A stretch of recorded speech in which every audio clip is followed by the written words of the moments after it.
communities. Personally, what really motivated you to say, okay, I will go against that legal background, I will go against that conservatism.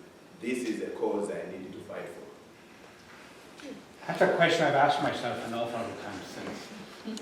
And I'd have to be frank and say, I do campaigns all my life, and this was going to be exciting and interesting.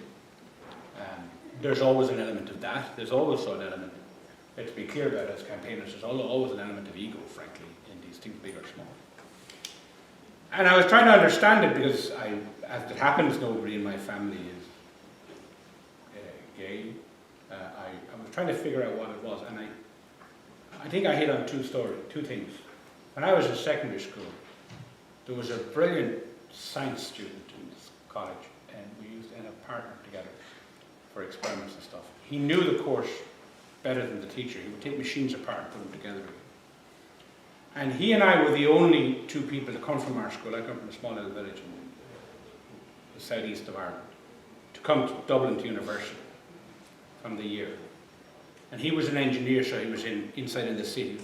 And I was an art student, so I was on the campus just outside the city. And whenever he would, once a month or so, he would come out for some events on campus and we would link up and have coffee. And then he said to me, he was absorbed in the drama society. And he said he was getting very few lectures, and he didn't need to get lectures because he was caught up in Dram Soc and Gay Soc, which was the gay society that used to be. And he was quite eccentric, which I had attributed to his genius. But it was kind of a revelation. And then he disappeared. He literally fell out of college. He,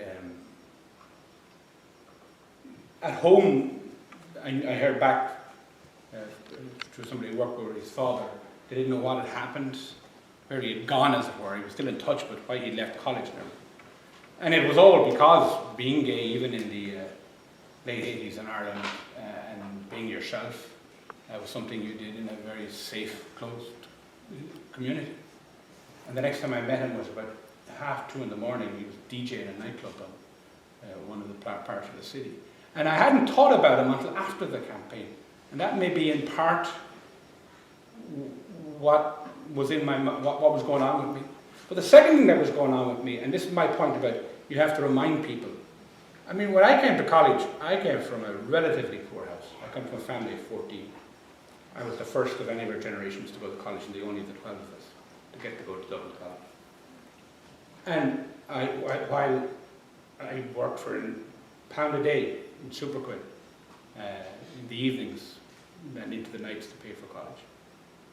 And now I'm the classic establishment. I'm an overpaid lawyer, overweight, a little less than I was, living in the classic posh establishment parts of Dublin, being a largely establishment voice in the media. And I'd forgotten what it had been like being back there in those places, where you were the newcomer, and the one without, and the one that people didn't even appreciate was without. And I think the real skill of successful campaigns for change of any kind is to remind people where they were and or what it was like, so that they appreciate where you are and what it's like for you. Another question? I'll just ask the participants first. My question is that I would like to bring more people where I'm currently staying. I'm staying in Mosney Accommodation Center. You know, to come on board whenever we have got campaigns. Because as much as we are at Mosney Accommodation Center, have accommodation, a place to stay, but we are so vulnerable. You can get deportation anytime. But out there we have got support.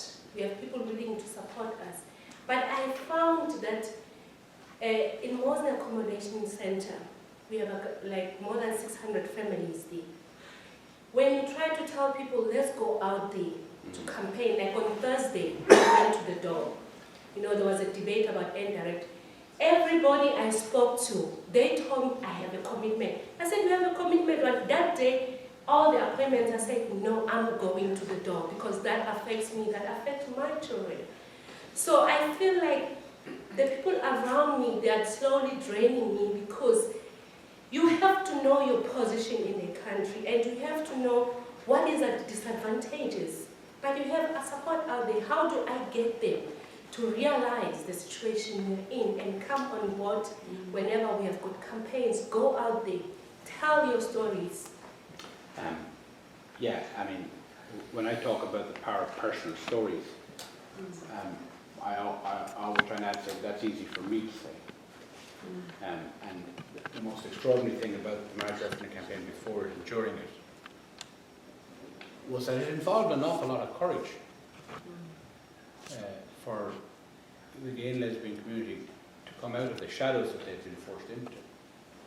But it was because they had done that over the previous decades and thousands, they literally went knocking on doors, people's houses, and said, I'm voting yes, let me tell you why. And they did. And sometimes they got the door slammed, sometimes they got spat at, many times they got hugged. It takes extraordinary courage to move from the comfort zone. It's because people are disadvantaged, and this is the story of immigrant communities all through history as well. They inevitably stay in that comfort zone because they fear if they step out, they will face the prejudice or discrimination. I have to believe, and maybe I'm naive, but I have to believe that if the Irish people get to see more and more and hear more and more stories and know more and more people, and all of that cloud of ignorance that always fuels discrimination will pass away.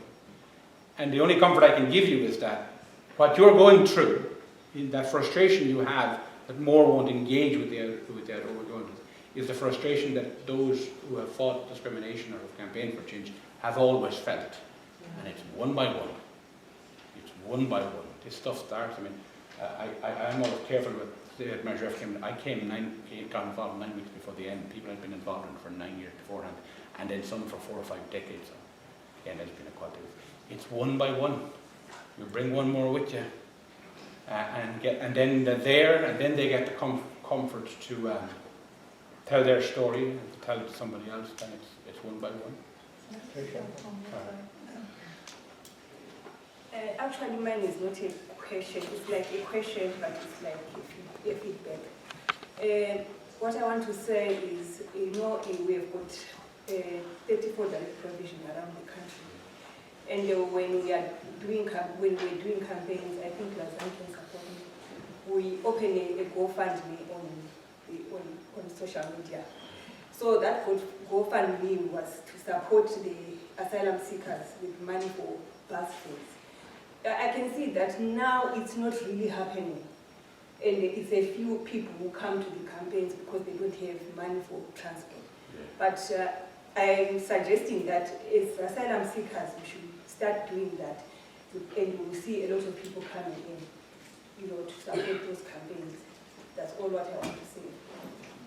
Okay, I'll take maybe one more and then we have to move on.